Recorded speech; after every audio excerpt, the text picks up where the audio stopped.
Bom dia pessoal, tudo bem com vocês? Vamos lá para mais uma live aqui no nosso Instagram, no Instagram da Vínculos.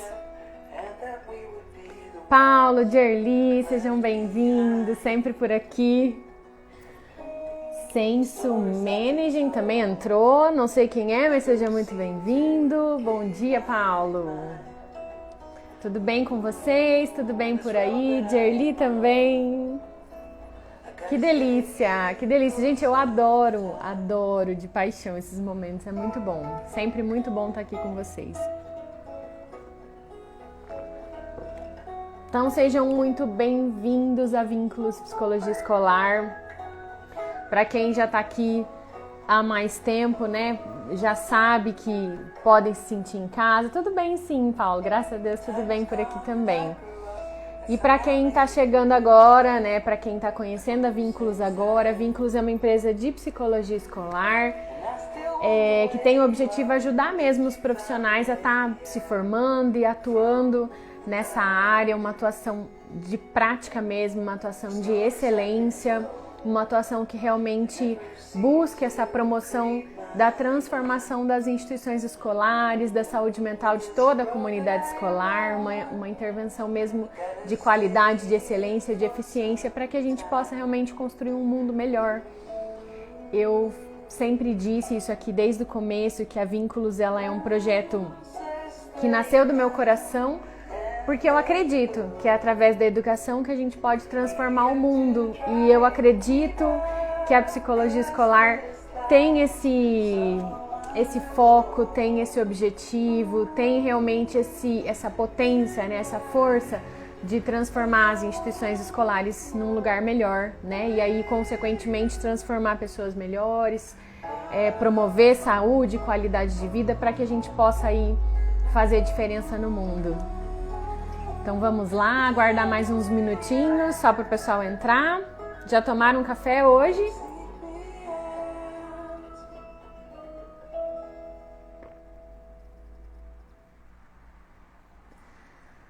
Vamos lá então, pessoal. O tema de hoje é um tema super importante, super relevante no nosso trabalho. Nós vamos falar sobre o atendimento de alunos. Então, em que situações, né, vamos abordar um pouquinho aqui quando que é necessário fazer esse atendimento de alunos, em que situações, que momentos a gente precisa chamar a família. Ah, que linda, Gerli, tomando café comigo.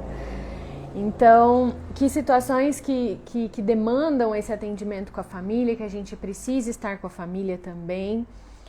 Vamos falar também quando que a gente deve encaminhar os casos para um profissional externo, né? Que situações que demandam aí que é importante fazer esse encaminhamento para um profissional externo.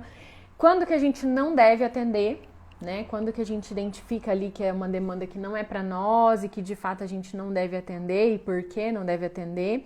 E como diferenciar, né, o que é uma demanda clínica e o que é uma demanda mesmo da psicologia escolar. E aí vou também, se vocês acompanharam, para quem acompanhou aqui os stories de ontem, algumas pessoas colocaram algumas perguntas também sobre indisciplina, sobre como que é esse atendimento individual e sobre qual que é o limite, né, entre o individual e a clínica. Então vou passar depois que eu fazer esse conteúdo mesmo programado aqui com vocês, aí eu vou passar respondendo também, vou voltar, né, um pouquinho respondendo as perguntas que vocês deixaram aqui nos stories.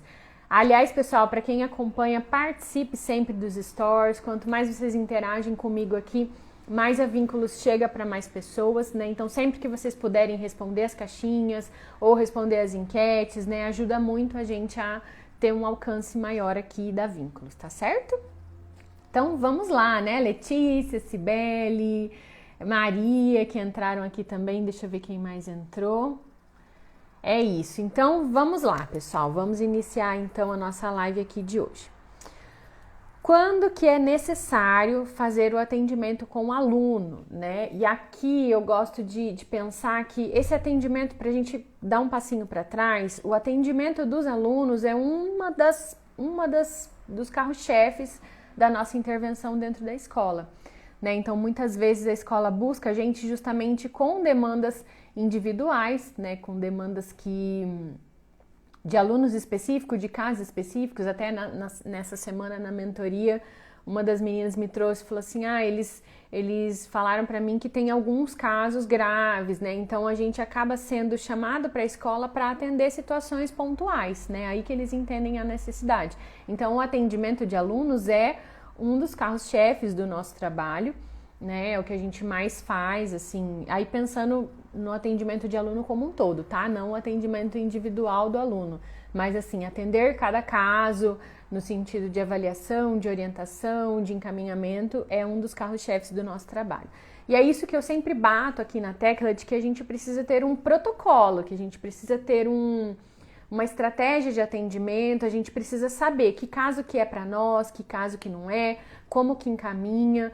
Então, dando um passinho para trás, quando a gente fala quando é necessário atendimento de aluno, a pergunta seria: que casos podem ser encaminhados para o psicólogo escolar dentro da instituição, né? E isso é legal você alinhar com o teu gestor. Então, como que vai ser o encaminhamento, né? Se os professores vão buscar diretamente ou se vai ter um filtro ali, se vai passar primeiro pela coordenação, enfim.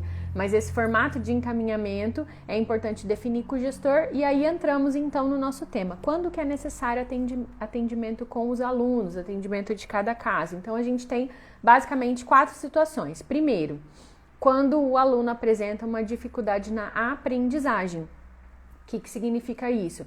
Quando ele tem notas muito baixas que são recorrentes, a gente percebe que ele está com dificuldade para aprender, ou quando ele tinha um bom rendimento e de repente teve uma queda no rendimento, quando é um aluno novo que precisa de um suporte maior, que não está se adaptando ao formato de aprendizagem da escola e não está conseguindo ter um rendimento satisfatório, né? Quando a gente vê que o aluno não estuda o suficiente. Então, quando tem uma questão relacionada à aprendizagem, é um dos pontos em que a gente deve intervir.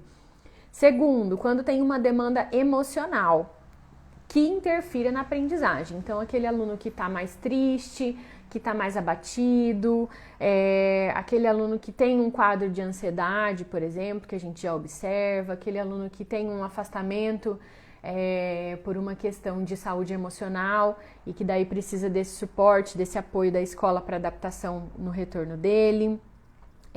Enfim, quando tem um fator emocional envolvido, ou assim, né? O fator emocional também pode estar relacionado a questões familiares, então a separação dos pais, ou a perdas na família, ou conflitos, né? Conflitos de relacionamento também, né? Muitas vezes a gente menospreza e a gente costuma falar, né? Eu já falei muito isso, gente, de eu não tô aqui para atender briga de namorado, para atender briga de amigo, mas assim, o que eu preciso entender enquanto psicólogo escolar?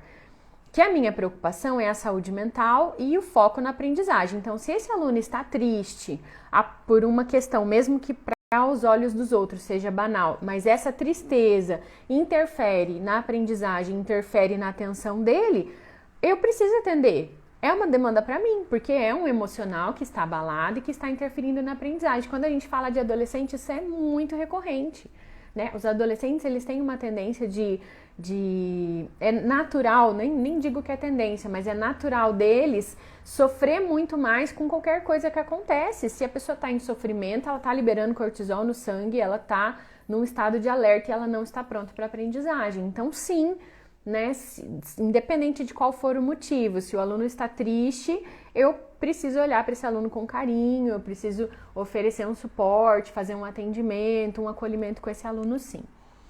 Mais pessoas entrando aqui, Laís, Luana, Patrícia, sejam bem-vindas.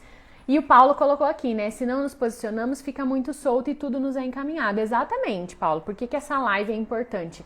Porque a gente precisa entender o que eu vou atender, e aí depois a gente vai dar sequência no como atender, e se posicionar mesmo. Olha, isso é pra mim, isso não é pra mim, né?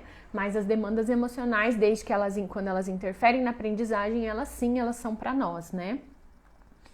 E a Jerly falou aqui, né? Demanda emocional devido ao contexto familiar afeta muito o desempenho escolar. Exatamente, Jerly, exatamente, né?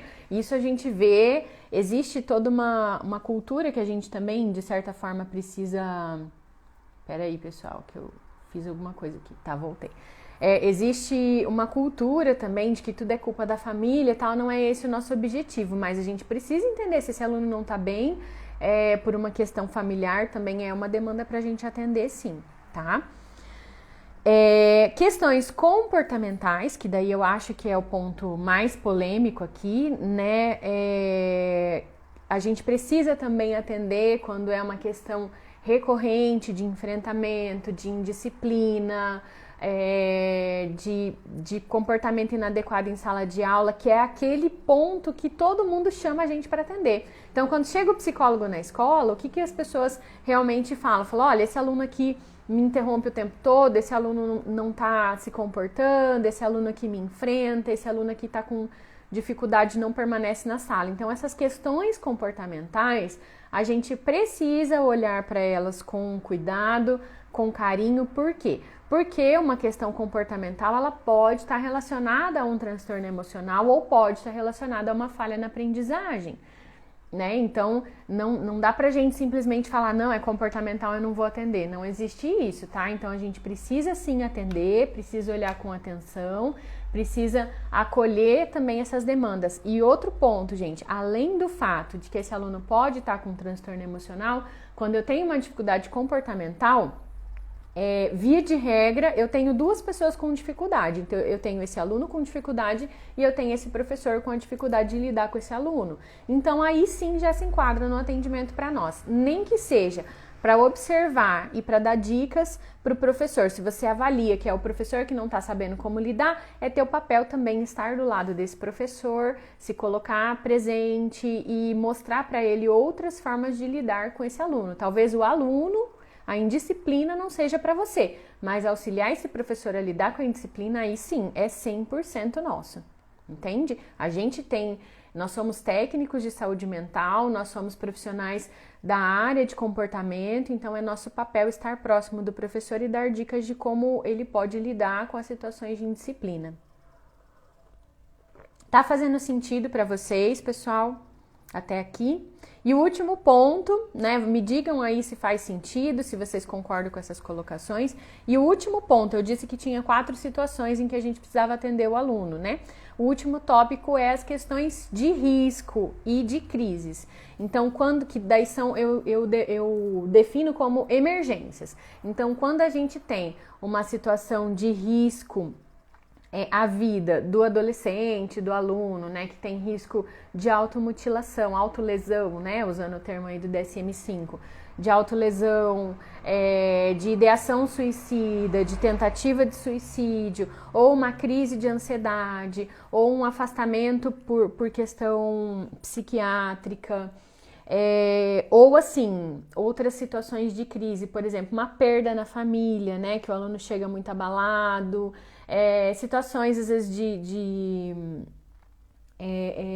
de perda, até se um aluno, se a gente tem um caso de morte, por exemplo, na escola, a gente gerado uma situação de crise como um todo, e às vezes tem aquele aluno que é mais próximo daquele amigo que se foi, enfim, que também fica muito abalado, ou questão de separação dos pais, a criança chega desestabilizada na escola. Então, esses momentos de crise que envolve ou é uma crise emocional ou é uma situação de risco para o aluno, e aí entro também, né, na questão das negligências, da violência por parte dos pais, das hipóteses de abuso. Então, são situações de crise e risco que eu preciso também atender, tá certo? A Letícia tá perguntando aqui, no caso de quem trabalha na Secretaria da Educação. Letícia, na prática não muda muito. O que muda é em termos de demanda. Então, se você é uma psicóloga que trabalha na secretaria, mas você faz o atendimento das escolas, na prática você também teria que atender todos esses casos. Porém, qual que é a diferença? Que eu tenho no programa de mentoria, eu tenho vários psicólogos que atendem, sei lá, teve uma que eu atendi essa semana no Piauí que ela atende 20 escolas. Então, eu entendo que é humanamente impossível ela atender as situações de indisciplina. Mas daí a minha orientação é que vocês vão elencando com os gestores quais são os casos mais graves e vai atender esses casos mais graves. Lembrando que, independente de qual que é a natureza da situação, a gravidade ela não vai estar relacionada só com a aprendizagem. Então, eu posso ter caso grave de indisciplina, eu posso ter caso grave de risco, eu posso ter caso grave... Aliás, de risco são todos graves, pessoal, pelo amor de Deus, mas... eu posso ter caso grave de aprendizagem emocional, de comportamento ou de risco, entende? Ou de crise. Então, elenca de cada escola, junto com a equipe gestora de cada escola, quais são os casos de maior gravidade e foca nesses casos. Mas o leque de possibilidades é o mesmo, independente se você está numa escola só ou se você está na secretaria atendendo várias escolas. Certo? Fez sentido? Letícia, veja, né, me diga depois se eu respondi tua pergunta. Se não responder também, depois você pode me mandar um direct colocando mais específico, tá? Ou aqui também, né? Fique à vontade. Certo, pessoal? Então, recapitulando, em que situações é necessário atender o aluno? Quando eu tenho uma queixa relacionada à aprendizagem, quando eu tenho uma questão emocional, quando eu tenho uma questão de comportamento ou de indisciplina e quando eu tenho situações de crise e risco.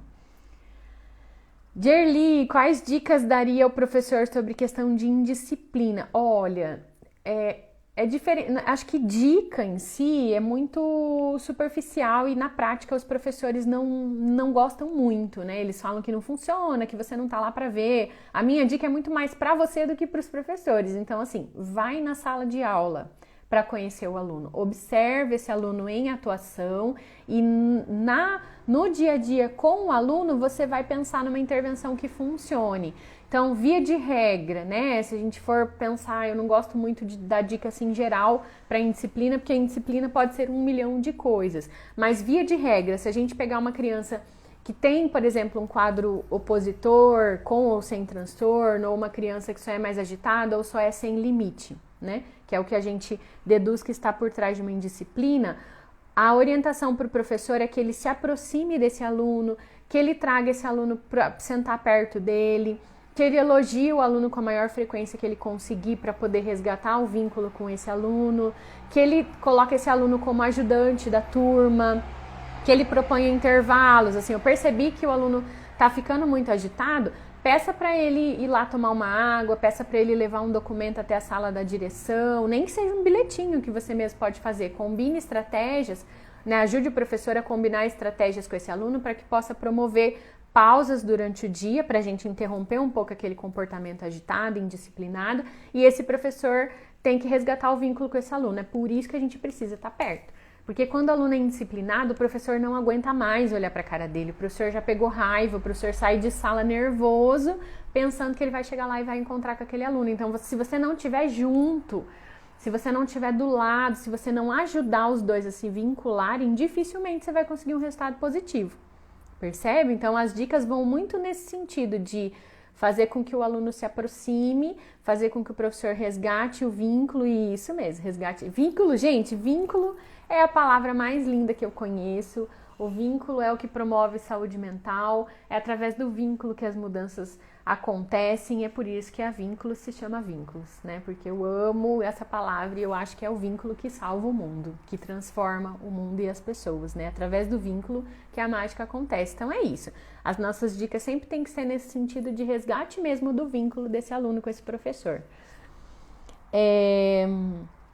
Ok, então falamos ali quando é necessário atender o aluno e vamos pensar então, pensando em todos esses tópicos, quando é necessário chamar a família, né? Então a gente vai, lembrando que, vamos expandir aqui um pouquinho também, acho que essa live vai demorar mais do que meia hora, gente.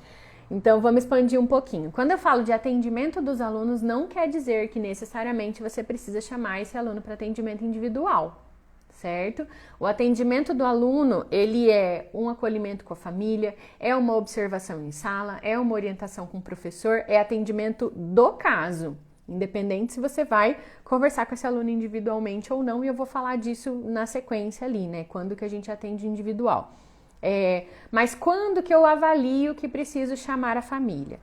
Quando eu tenho sinal de um transtorno, seja um transtorno de aprendizagem ou seja um transtorno emocional, né? Que eu observei esse aluno, conversei com ele, vi o professor, né? Fiquei mais atento e eu percebi que tem um sinal ali de um transtorno emocional e esse aluno nunca foi encaminhado, então eu preciso chamar essa família. Para quê? Para fazer um encaminhamento, para orientar a família a buscar uma avaliação externa, a buscar um profissional para poder auxiliar aquele aluno dentro daquela dificuldade que eu estou percebendo. Segundo, quando eu preciso que a família participe do processo de aprendizagem. Então, o que acontece, né? Para ficar mais claro para vocês. Tem algumas situações em que a gente olha que o aluno tem potencial, que o aluno é inteligente, mas o aluno não está fazendo nenhuma tarefa, não está trazendo todos os materiais para a sala de aula. Quando o aluno tá com um comportamento assim, que você percebe, por exemplo, que ele tá um comportamento às vezes mais sexualizado, que ele provavelmente deve estar vendo, eu levanto uma suspeita de que ele tá tendo acesso a coisas que ele não deveria ter acesso, então aí também eu vou ter que chamar a família. Quando eu preciso que a família tenha ciência desse comportamento e que a família faça alguma coisa lá em casa para que esse comportamento se ajuste, né? Seja de comportamental ou de aprendizagem. A gente atende muito, por exemplo, situação de aluno pequenininho, né, de primeiro, segundo, terceiro ano, eles não têm ainda uma autonomia de guardar certinho os materiais na bolsa, de ver qual que é a tarefa do dia, o fazer tarefa. Aluno que não faz tarefa, a gente precisa chamar a família, porque eu preciso dizer para essa família, olha, você tem que monitorar, você tem que cobrar que ele faça tarefa também, você tem que estar junto, né? Tem aluno que não faz porque o pai não senta junto e o pai precisa sentar junto, o pai precisa participar do processo de aprendizagem do aluno. Então, nesses casos, a gente precisa também chamar a família, né? Além dos sinais de transtorno. Quando eu tenho questões jurídicas, né? O terceiro tópico, quando eu tenho questões jurídicas, e aí, gente, é um ponto extremamente delicado, assim, né? Quando eu tenho uma hipótese, por exemplo, de negligência familiar, tenho uma suspeita de abuso, suspeita de violência, suspeita até de uma educação muito rígida, então suspeita que esses pais batem no aluno, e às vezes a gente tem suspeita e muitas vezes a gente tem certeza, né? Então, nesses casos também a gente precisa chamar. Quando eu tenho uma suspeita de bullying, por que na suspeita de bullying eu preciso chamar a família? Porque se a família entrar com processo, a escola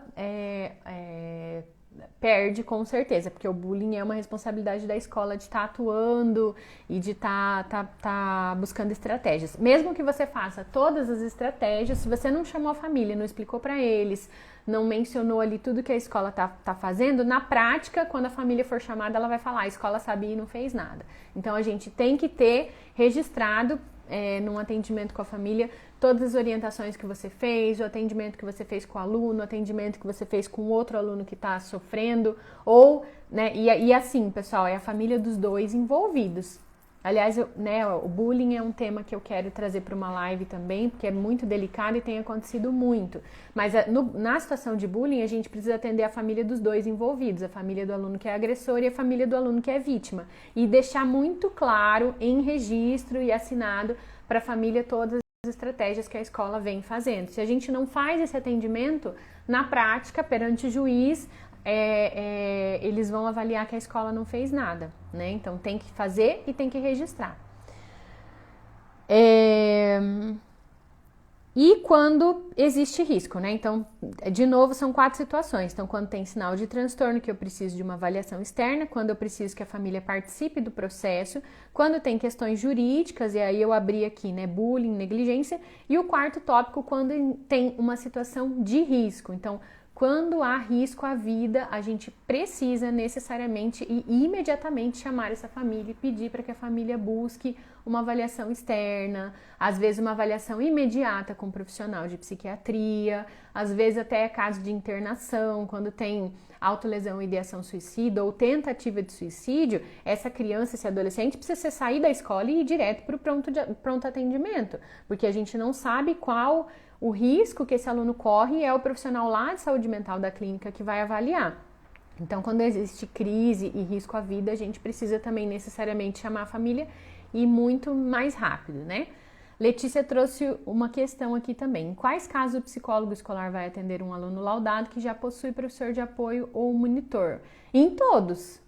Em todos, Letícia, porque o nosso trabalho é diferente do trabalho do professor de apoio, certo? Então, assim, o meu trabalho com o aluno que tem um laudo é muito mais no sentido de orientar essa família sobre rotina de estudos, para cobrar que a família mantenha o acompanhamento externo, para ver se a família está levando no médico, se está dando a medicação certinho quando é caso de medicação, para ver se o aluno está evoluindo, para ver como é que está o acompanhamento. E é a gente também que orienta o professor sobre as adaptações, né? Não que é a gente que orienta, se tem uma sala de recursos, é o próprio professor da sala de recursos que faz essa orientação, mas a gente precisa acompanhar a evolução desse aluno. Então entendam, pessoal, o nosso atendimento é completamente diferente do professor de apoio. Então, e os alunos que têm um professor de apoio são aqueles que a gente também vai atender com frequência, porque ele entra para nós num quadro de gravidade dentro do tópico aprendizagem, que era o primeiro tópico lá. Lembra?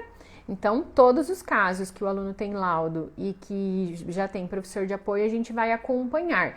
E aí, Letícia, veja bem, não quer dizer que eu preciso atender esse aluno.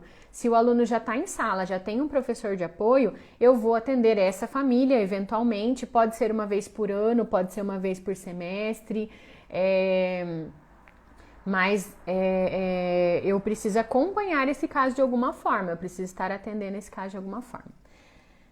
Ficou claro, Letícia? Me diga se ficou claro, se não, pode especificar mais a sua pergunta aqui. Aí a Bruna colocou, né? Se eu tenho alguma indicação de literatura sobre intervenção em relação ao bullying. Bruna, não tenho aqui de cabeça intervenção de literatura, mas lá na bio do Instagram tem um link para o nosso grupo do WhatsApp.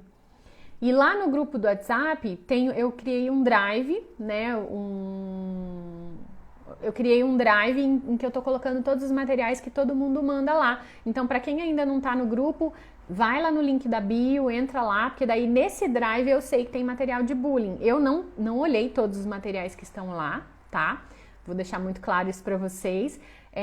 Não olhei ainda todos os materiais que estão lá no drive, porque, assim, todo mundo que tá lá no grupo é psicólogo escolar, atua na área. Então, assim, quando eles mandam, eu tô compilando os dados lá pra gente poder manter num lugar só. Mas lá tem material sobre bullying sim, tá bom? Então entra lá, Bruna, no grupo do WhatsApp e aí eu vou mandar de novo pra vocês o link do Drive. Rafaela colocou... Luzvane, seja bem-vinda também. A Rafa colocou aqui, né? Tô tentando trabalhar com os professores questões de violência e bullying que são muito fortes aqui. Sim, tá muito forte, Rafa, em todos os lugares. Na escola que eu atuo também, na escola que todos os psicólogos que estão comigo no programa de mentoria também estão tendo muitas situações de bullying, né? E eu até avalio... o pessoal colocou aqui, né, Jerly, muito material bacana, é verdade, tem muita coisa legal lá. Eu avalio que essa demanda muito grande de bullying, ela vem também como uma consequência da pandemia relacionada às dificuldades de relacionamento interpessoal mesmo, né? Então, tem acontecido muito e a gente precisa se preparar para isso, né? Então, como eu falei aqui, vou preparar também um workshop pra gente falar sobre um workshop. Um workshop, quem sabe, né? Me digam aqui se interessa para vocês. Mas vou preparar um material também de uma live pra gente falar sobre bullying, né? E se a gente, se vocês acharem que é importante, a gente monta um workshop também. A dificuldade é que com o psicólogo escolar, na secretaria, né, os professores, supervisores da direção esperam que nós façamos todos esses atendimentos de apagar os incêndios. Exatamente, Rafa, por isso que eu falo. Tudo que eu tô falando aqui, gente, para quem trabalha na Secretaria de Educação, a dica é filtra. Faz uma seleção dos casos mais graves e daqueles que você realmente precisa atender. Porque você pode... E aí, lembrando, pessoal, a gente também pode fazer atendimento via telefone, né, um contato com a família, uma orientação. Via videochamada, a gente usem os recursos das videochamadas, é muito importante, é relevante. Você acaba tendo a possibilidade de gravar também, e aí fica lá registrado. Sempre lembrando que para gravar a gente tem que pedir autorização. Mas usem os recursos tecnológicos também para esse atendimento. Não precisa todo ser um atendimento presencial com registro. A gente pode fazer o registro através do e-mail, né? Também de orientações, aí tanto para a família quanto para os professores, né? Mas faça um filtro para a gente poder, para vocês conseguirem dar conta, porque humanamente dar conta. Até de uma escola só é difícil, né? Para quem está aqui comigo há mais tempo, o pessoal da mentoria, a gente vê que mesmo na prática, com a demanda que a gente tem hoje, mesmo quem trabalha em uma escola só, tá difícil de dar conta da demanda. Quem trabalha em secretaria é humanamente impossível. Então, assim, pé no chão, acalma o coração, que nem eu falo para as crianças, né? Cheira florzinha e sopra a velhinha, acalma o coração e segue em frente atendendo o que for possível. Sirlene, seja bem-vinda também. Então vamos lá, deixa eu ver onde que eu parei aqui. Então, recapitulando, quando que a gente chama a família? Quando eu tenho um sinal de um transtorno emocional ou de aprendizagem que precisa de avaliação, quando eu preciso que a família participe do processo, seja da aprendizagem ou seja de rotina em casa e tudo mais, quando tem uma questão jurídica envolvida, que daí eu abri aqui para situações de negligência e bullying, principalmente, né, mas tem outras. E quando existe um risco à vida, né? Quando existe um risco, eu preciso atender e esse atendimento precisa ser imediato, porque eu preciso encaminhar esse aluno para uma avaliação médica, certo? Seguindo aqui nos nossos tópicos, então, quando encaminhar para avaliação externa? E aí a gente vai abrir um pouquinho aqui nessa questão dos sinais de transtorno, né? Então, quando eu percebo que a minha intervenção, a orientação com a família, o trato desse aluno diariamente ali em sala de aula não está sendo suficiente para ajudar esse aluno, aí eu entendo que esse aluno precisa de uma avaliação externa. E quando eu tenho uma suspeita de que ele precisa de um acompanhamento. Um exemplo, pessoal, eu tenho atendido muita situação, mesmo de criança pequena, da educação infantil, com sinais de ansiedade. Se a criança tá, assim, começa a ter sintomas físicos, dor de barriga frequente, dor de cabeça, eu tenho um quadro que a criança tá vomitando, assim, com muita frequência em casa, tá tendo um quadro parecido, que eu não posso avaliar que é uma crise de pânico, mas um quadro parecido com uma crise de pânico, não consegue vir para a escola, esse caso vai precisar de um acompanhamento clínico, semanal, talvez de medicação, então aí eu preciso encaminhar para avaliação externa. Então assim, né, para ficar bem definido aqui tudo que a gente está conversando. Se eu já observei esse caso, orientei os professores, orientei a família me disse no atendimento, e aqui é um ponto bem importante, se a família me disser no atendimento que o aluno está tendo em casa os mesmos comportamentos que ele está tendo na escola, provavelmente esse aluno precisa de acompanhamento frequente, né? Então aí eu preciso encaminhar para avaliação externa. E é isso então, se eu tenho a hipótese de que esse aluno precisa de um acompanhamento frequente, eu vou encaminhar. E aí uma pessoa me perguntou também, tô me lembrando agora, eu vou já trazer a pergunta, para que situações, foi no grupo até, né, uma de vocês, eu não me lembro quem foi, falou para eu abrir aqui na live sobre para qual profissional encaminhar. Então eu vou definir para qual profissional a partir da dificuldade do aluno. Se é uma dificuldade de fala, né, o aluno ou não está falando ainda ou faz muitas trocas, eu vou encaminhar para um fonoaudiológico. Se é uma dificuldade que eu vejo relacionada à aprendizagem especificamente, à rotina, a escrita, a leitura escrita, eu posso encaminhar para um psicopedagogo. Se é uma dificuldade relacionada ao aspecto emocional, né, que sinais de ansiedade, tristeza frequente, situação de crise, situação de risco, eu vou encaminhar para o psicólogo. Lembrando que, se for risco, eu preciso também pedir que essa família busque avaliação de psiquiatra. Se eu tenho autolesão, né, cortes ali no corpo, se eu tenho ideação suicida, tentativa de suicídio, eu preciso pedir que essa família busque um psiquiatra. Não dá para encaminhar só para o psicólogo, entende?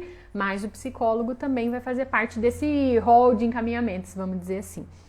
E aí para o neuro, quando que eu encaminho para o neuro? Quando eu tenho uma suspeita de autismo, quando eu tenho uma suspeita de um TDAH, né, um déficit de atenção também, quem vai avaliar, quem vai fechar um diagnóstico e no caso que precisar da medicação, eu encaminho para o neuro. Então, vai muito da minha avaliação e do que eu suspeito. Eu junto com a equipe, né? Junto com o coordenador pedagógico, junto com o gestor, junto com o professor desse aluno. Então, se eu suspeito que é uma questão só de aprendizagem, primeiro, o profissional de escolha seria um psicopedagogo. Se eu suspeito que é uma questão emocional, eu encaminho para o psicólogo. Se tem alguma coisa de risco envolvida, inclui também o psicólogo e o psiquiatra. Se eu tenho uma suspeita de um quadro de transtorno do desenvolvimento ou que qualquer outro transtorno que envolva, que eu acho que aquele aluno vai precisar de medicação, eu posso encaminhar também para o neurologista, né? O TDAH, basicamente aqui, se for pensar em volume de atendimentos, basicamente TDAH e autismo são casos que, se eu tenho essa suspeita, eu vou pedir para a família buscar um neuro também. E questões de fala, né, que também são muito recorrentes para nós na escola, em especial na educação infantil, eu encaminho também para um fonoaudiólogo.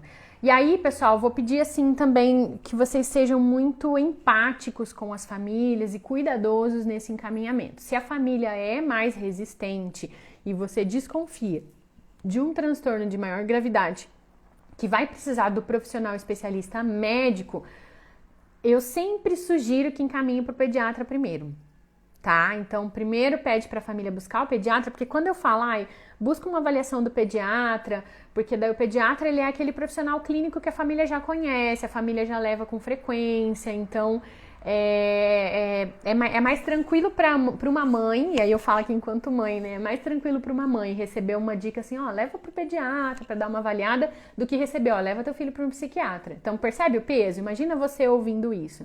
Então, o peso é menor quando a gente encaminha para o pediatra primeiro. Então, se a família for mais resistente, o quadro for delicado, minha sugestão, encaminha para o pediatra primeiro.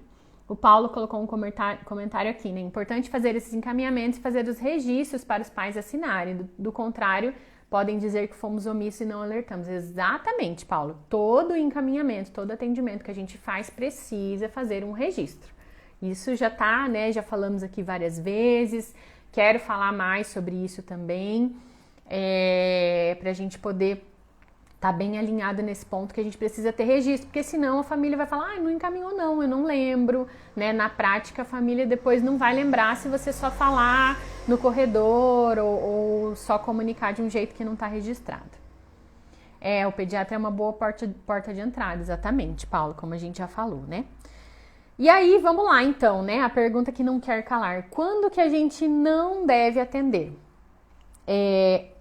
Assim, pessoal, é muito delicado falar para não atender.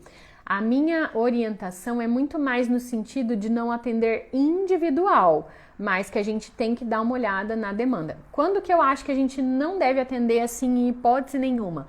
Quando começa a ficar recorrente o professor tirar o aluno de sala para poder, por causa de indisciplina. Por quê? O que a gente entende? O aluno, ele já não está conseguindo ficar na sala de aula, né? Ele está tendo um conflito lá com o professor ou a aprendizagem está muito difícil, por algum motivo esse aluno não consegue ficar em sala de aula. Se toda vez que o professor encaminha a gente atender e tirar esse aluno fora de sala, é óbvio que esse aluno vai gostar muito mais de ficar com você lá na tua sala, conversando, porque eu não sei vocês, mas pelo amor de Deus, gente, nós não somos profissionais de punição e de advertência, de nada disso. Então, a gente não pode entrar nesse movimento aí de dar advertência para os alunos, porque é um tiro no pé. E, então, o que a gente vai fazer? A gente vai conversar, a gente vai acolher. É óbvio que o aluno vai gostar muito mais de ficar com você na tua sala do que ficar na sala com o professor. Então, se a gente começar a receber toda hora e atender toda hora esses casos, a gente vai, esse aluno vai perder a aula, esse professor não vai vincular com esse aluno. Então, aí, talvez vocês estejam se perguntando, beleza, eu faço o que então? Porque o professor encaminha mesmo. Pega esse aluno e vai de volta para a sala de aula, conversa com ele por, 5 minutos, faz uma orientação e volta com ele para a sala, para que você seja uma referência ali, para que esse aluno tenha um melhor comportamento, porque ele provavelmente tem um vínculo melhor com você, e para que você possa dar dicas para esse professor de como agir em sala de aula. Então, eu chamo isso de devolver a demanda. Você acolhe a demanda, porque se você simplesmente falar para o professor eu não posso e não vou atender, o professor vai ficar bravo, vai ficar chateado contigo, vai achar que você não está ajudando ele. Então acolhe a demanda e devolve, né? Orienta esse aluno e devolve o aluno em sala, e de preferência, se você tiver tempo, vai junto. Porque daí lá na sala de aula você vai ver melhor como é esse comportamento do aluno, você vai fazer já a tua observação, que é o que a gente precisa fazer, e você vai poder dar dicas para esse professor de como ajudar esse aluno em sala.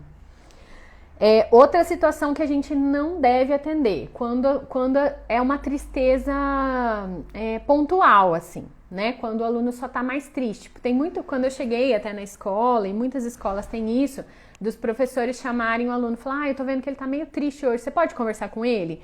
Então, esse tipo de intervenção, gente, é paliativo, né? E o próprio professor pode fazer isso, e em geral, às vezes o aluno chegou meio triste, mas ele vai pegar o ritmo da aprendizagem e vai ficar bem.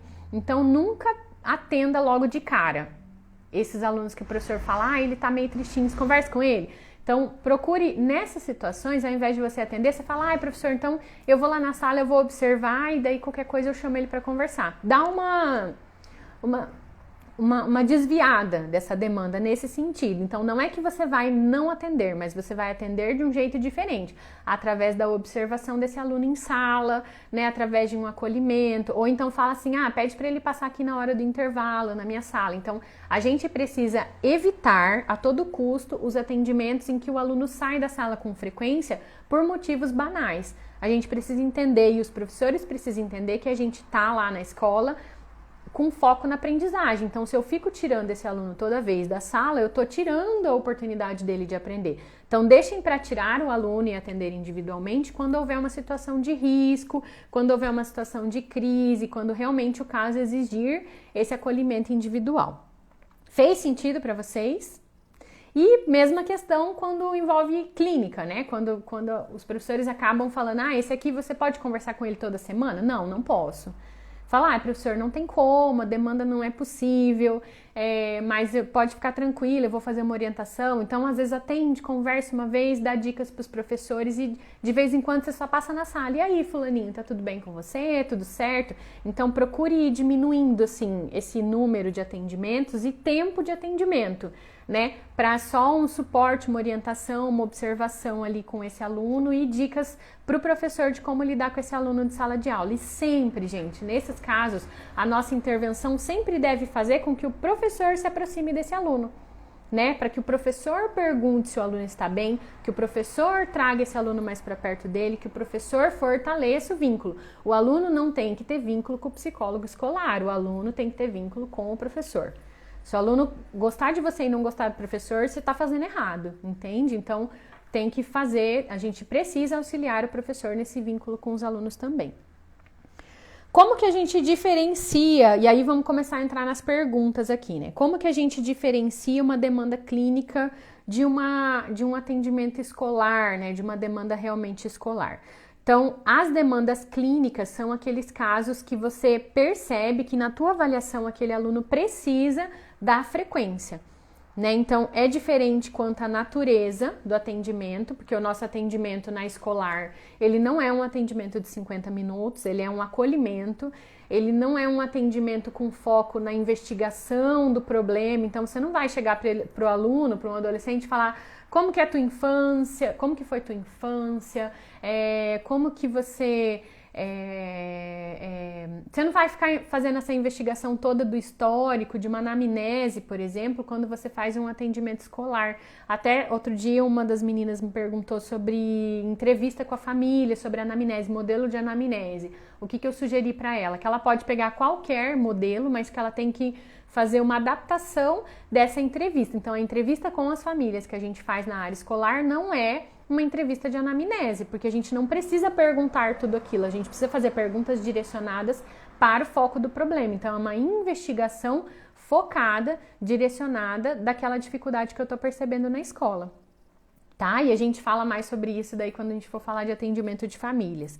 Então, as demandas clínicas, né, o atendimento clínico é um atendimento estruturado, geralmente de 50 minutos a 1 hora, em que a gente vai tendo um histórico, assim, um antes e depois de cada caso, a gente vai vendo a evolução. Na escolar, não, a gente faz um atendimento de acolhimento que precisa necessariamente durar menos tempo, gente, não dá para você tirar uma criança de sala por 50 minutos, é muito tempo.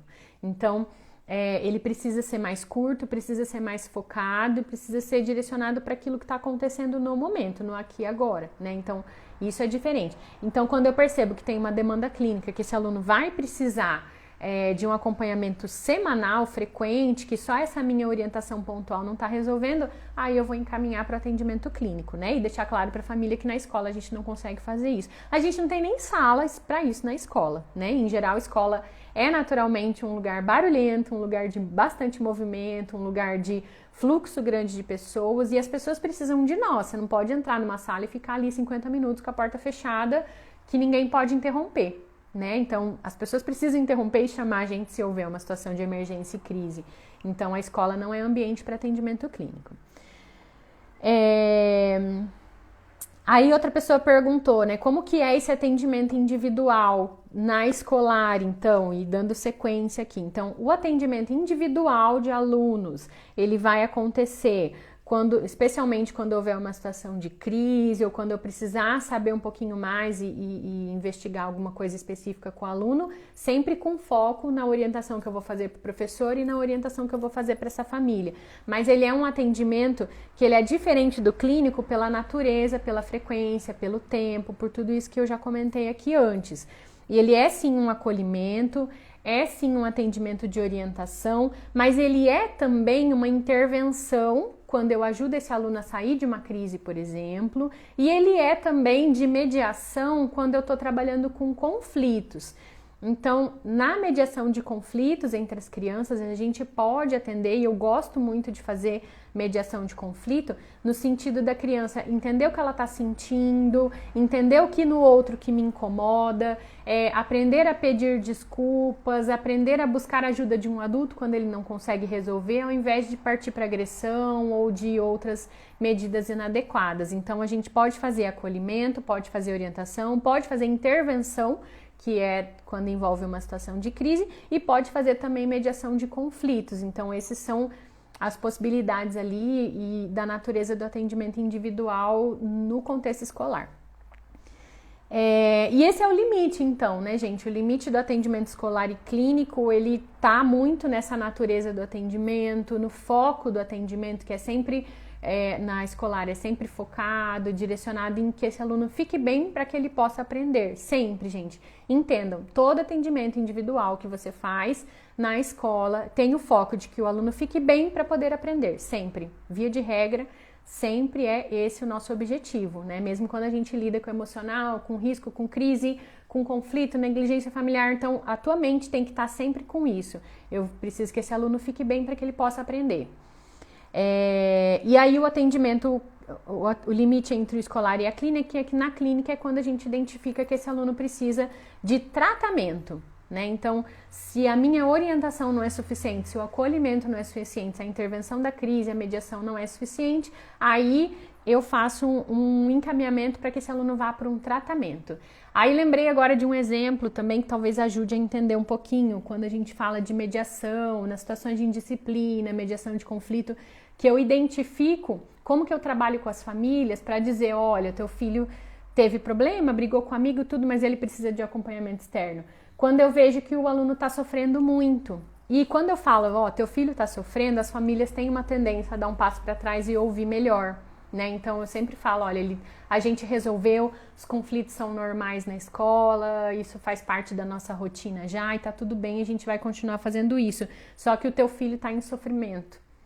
Então é o sofrimento da criança que vai dizer para nós, preciso de um acompanhamento clínico ou não preciso de um acompanhamento clínico. Se você resolveu despedir de desculpa, ficou tudo bem, foi na sala, voltou ao normal, ficou tranquilo, ok. Se o aluno está em sofrimento, aí eu preciso encaminhar para um acompanhamento, no caso psicológico, né, para a clínica. Certo, pessoal? Muito conteúdo hoje, adorei a live, adorei a participação de vocês, tá muito gostoso. Eu vejo que tem várias carinhas conhecidas aqui, né, que entram sempre. Para quem está chegando novo, que bom que vocês estão aqui com a gente. Sejam sempre muito bem-vindos. Para quem chegou ali no finalzinho, essa live vai ficar gravada, tá? Vocês podem depois assistir do começo. Assistam do começo, porque tá muito bacana. Acho que foi uma das lives que eu mais gostei de fazer, assim, porque é muito psicologia escolar mesmo na prática, né? Então, contem sempre comigo. A Vínculos também oferece serviços de supervisão, de mentoria para psicólogos escolares. A gente tem, né, mensalmente os workshops. Aliás, uma novidade, né? Nós estamos começando já as gravações do próximo curso de intervenção em psicologia escolar, então já tá no forno, tá, né, prontinho assim para gravação, para ser organizado. Em breve, né, muito em breve, eu vou dizer aqui para vocês a data do lançamento, né? Então, fiquem ligados, continuem acompanhando a Vínculos, me deem feedback do que vocês estão achando das lives, dos conteúdos. Os feedbacks são muito importantes para nós, porque a gente consegue ver se a gente está podendo ajudar mesmo ou não. Então, obrigada pela participação de cada um de vocês, contem sempre comigo, né? Fiquem sempre por aqui. Um beijo no coração e ótimo final de semana. Até mais, pessoal. Tchau, tchau.